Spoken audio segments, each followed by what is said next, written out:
స్వీట్సే కాకుండా పిల్లల కోసమని బిస్కెట్స్ అయితే తయారు చేస్తున్నాము. సంక్రాంతి సిరీస్ పిండి వంటల్లో ఈ రోజు అయితే బిస్కెట్స్ చేస్తున్నాను. అది కూడా గోధుమ పిండితో బిస్కెట్లు. ఇంట్లోనే గోధుమ పిండితో కమ్మని బిస్కెట్లు చేసుకోవచ్చు. అవి అయితే ఎలా ఉంటాయి అంటే తింటుంటే చాలా బాగుంటాయి. పిల్లలు కూడా చాలా ఎంజాయ్ చేస్తూ తింటుంటారు. వాళ్ళైనా టీ తాగేటప్పుడు తినొచ్చు. ఇంకా పిల్లలకి స్నాక్స్ లాగా కూడా పెట్టొచ్చు. చాలా బాగుంటాయి. స్టోర్ చేసుకోవడం కూడా చాలా ఈజీ, సింపుల్ గా. అయితే బిస్కెట్లు చేసే విధానం అయితే చూసేద్దాం. సింపుల్ గా ఎలా చేయాలంటే ముందుగా గోధుమ పిండి తీసుకుంటున్నాను. 2 కప్పులు గోధుమ పిండి తీసుకున్నాను. వాటిలోకి అయితే ఒక హాఫ్ కప్పుని బొంబాయి రవ్వ కలుపుకోవాలి. అదే ఉప్మా రవ్వ తీసుకోవాలి. ఒక చిటికెడు అంతా ఉప్పు కూడా వేసుకోవాలి. మీరు వేసుకుంటే నెయ్యి అయినా వేసుకోవచ్చు. ఒక 4 స్పూన్ల వరకు నెయ్యి తీసుకోండి. లేకపోతే నూనెని వేడి చేసి కూడా వేడి నూనెని కలుపుకోవచ్చు పిండిలో. నెయ్యి అయితే నెయ్యి, నూనె అయితే నెయ్యి. మొత్తం వేసిన తర్వాత ఆ పిండికి అంతా కూడా గోధుమ పిండికి మొత్తాన్ని ఆ నెయ్యి అంతా కలిసిపోయేలాగా కలుపుకోవాలి. మనం చేత్తో ఇలా ముద్దలాగా పట్టుకుంటే ముద్దలాగా అవ్వాలి. ముద్దలాగా అవ్వకపోతే నూనె గాని నెయ్యి గాని వేడి చేసి వేసి కలుపుకోండి. దీనిలోకి అయితే ఒక 2 స్పూన్ల ఎండు కొబ్బరి వేసుకోవాలి. ఇంకా 2-3 యాలకులు వేసుకుని మిక్సీ పట్టుకుంటున్నాను. తీసుకున్న గోధుమ పిండికి సరిపోయే పంచదారని కలుపుకోవాలి. 3/4 కప్పు పంచదారని అయితే వేసుకుంటున్నాను. ఇదే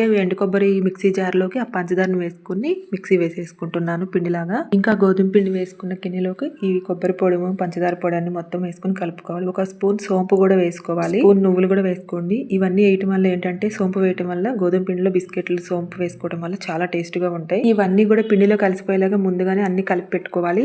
ఇంకా వాటర్ అయితే తీసుకుని పంచదార పొడి వేసుకున్నాం కాబట్టి ఎక్కువ వాటర్ వేయకండి, చూసుకుంటూ కలుపుకోండి. మరి ఎక్కువ తీసుకున్నారంటే ఎక్కువ సాఫ్ట్ గా అయిపోతుంది. మళ్ళీ పిండి కలపాల్సి వస్తుంది. అందుకని చూసుకుంటూ చేత్తో మీకు తెలుస్తుంది కదా, చపాతీ ముద్దలాగా కలిపి పెట్టుకోండి. కలిపిన తర్వాత ఒక 10 నిమిషాలు అలా పక్కకు పెట్టేసుకోవాలి పిండిని అయితే. తర్వాత తీసి మళ్ళీ ఒక 2 నిమిషాలు 3 నిమిషాలు మన చేతి అంతా మొత్తం కలుపుకుని అది పొడవుగా ఉండేలాగా పిండిని అలా పొడవుగా పెట్టుకోవాలి. బిస్కెట్స్ కట్ చేసుకునే విధంగా. పిండి ముద్దని ఇలా విడదీయంగానే చూస్తున్నారు కదా, లోపల పిండి అంతా కూడా ఎలా ఉందో సేమ్ ఇంకా అలాగే ఉండిపోతే ఫ్రై చేసినప్పుడు కూడా అంతే విధంగా ఫ్రై అవుతూ ఉంటాయి. పిండి అంతా కూడా ఇలా పొడవుగా చేసుకుని బిస్కెట్స్ కట్ చేసేసుకుందాము. బిస్కెట్స్ కోసం అయితే నైఫ్ తీసుకోండి. బాండీలో సరిపోయే అన్ని చేసుకుంటూ పెట్టుకుని వేసుకుంటూ ఉండాలి. అది నైఫ్ పెట్టి అలా కోసినట్టుగా తీస్తే ఆ సేమ్ లోపల పిండి లోపల ఇందాక ఎలా ఉందో అలాగే ఉండాలి. స్మూత్ గా వచ్చేసినాయి అంటే బిస్కెట్స్ లాగా అయిపోతాయి. కట్ చేసుకునేటప్పుడు లోపల అలా పొరల్లాగా అలా కనపడితే ఫ్రై అయినప్పుడు కూడా బిస్కెట్స్ చాలా బాగుంటాయి. ఇంకా ఆయిల్ లోకి వేసుకుంటున్నాను. మరీ హై ఫ్లేమ్ లో పెట్టుకోవటం లేదు.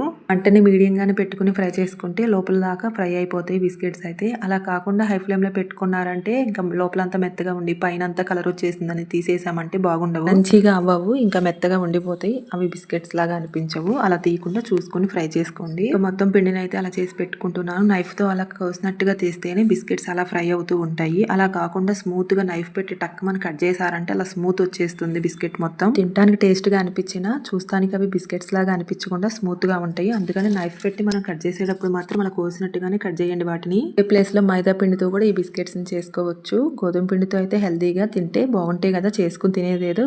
అందుకని గోధుమ పిండితో కూడా చేసుకుంటూ బెటరు మైదా పిండి కన్నా. అవుతున్నప్పుడు కూడా గరిటె పెట్టి ఇలా తిప్పేయడం అలా చేయొద్దు. అవి గోధుమ పిండివి కాబట్టి ఫ్రై అయ్యేటప్పుడు మెత్తగా అనిపిస్తాయి చూస్తానికి. తిప్పేటప్పుడు కదిపేటప్పుడు గరిటెతో కూడా అని చెప్పి హై ఫ్లేమ్ లో మాత్రం పెట్టకండి. ఊరినే మాడిపోయినట్టుగా టేస్ట్ కూడా మారిపోతుంటాయి. ఇంకా చూస్తున్నారు కదా ఫ్రై అయిపోయి అలా తీసేసుకోండి. కలర్ఫుల్ గా కాలనీ ఇలా అయితే చాలా ఇష్టపడతారు. మనం కూడా అప్పుడప్పుడు తిన్నా కూడా మనకు కూడా చాలా నచ్చుతాయి బిస్కెట్స్ అయితే. ఇంట్లో కూడా బిస్కెట్స్ చేసుకోవచ్చు చాలా ఈజీగా. చూస్తున్నారు కదా ఎంత మంచి కలర్ఫుల్ గా కాలనీ ఈ బిస్కెట్లు అయితే. ఎక్కడైనా దూరం ప్రయాణాలు చేసేటప్పుడు కూడా వీళ్ళు చేసుకోవచ్చు, క్యారీ చేయొచ్చు. గోధుమ పిండి కాబట్టి స్వీట్ కూడా తక్కువ ఉంటుంది, టేస్ట్ కూడా ఉంటుంది. మనకు కూడా చాలా టైం పాస్ అవుతుంది. చాలా బాగున్నాయి. నూనెలో ఉన్నప్పుడు ఒక కలర్ వస్తుంది కదా, అలా కలర్ వచ్చినప్పుడు చూసుకుని తీసేసుకున్నా కూడా బయటకు వేసుకున్నాక చాలా గట్టిగా అయిపోతాయి. అందుకనే ఆయిల్లో ఉన్నప్పుడు మనకి మెత్తగా సాఫ్ట్ గానే అనిపిస్తాయి. కాకపోతే ఆయిల్లో నుంచి తీసేసి అవి చల్లారిపోయిన తర్వాత చూస్తే చాలా క్రిస్పీగా చాలా గట్టిగా అయిపోతాయి. అందుకని కొంచెం కలర్ మామూలుగా ఉన్నప్పుడు తీసేసుకోండి. ఫుల్ కలర్ గా వచ్చేస్తాయి తీయంగానే. పిండితో బిస్కెట్లు పిల్లల కోసమైనా పెద్దవాళ్ళ కోసమైనా స్కూల్ కి స్నాక్స్ కి ఇంట్లో టీ తాగేటప్పుడు చాలా బాగున్నాయి. మీరు అందరూ కూడా తప్పకుండా చేసుకోండి. పంచదార బదులు బెల్లంతో కూడా చేసుకోవచ్చు. ఒక 1/2 కప్పు నీళ్ళల్లో మీరు ఎంతైతే స్వీట్ కావాలనుకుంటున్నారో అంత బెల్లం వేసి కరిగించుకుని కలుపుకోండి గోధుమ పిండిలో. సంక్రాంతికి స్వీట్సే కాదు పిల్లల కోసం అయితే ఈ బిస్కెట్స్ ని, స్వీట్ చాలా తక్కువ ఉండే బిస్కెట్స్ అయితే చాలా బాగుంటాయి. పిల్లల కోసం అయితే చేసేవచ్చు. మీరు కూడా గోధుమ పిండితో బిస్కెట్స్ చేసుకుంటారా, ఇలాగే చేస్తారా, ఇంకేమైనా మార్పు చేయాలో ఒక కామెంట్ అయితే చేసి చెప్పండి. నచ్చినట్లయితే మన ఛానల్ ని ఇలాగే చూస్తూ ఉండండి.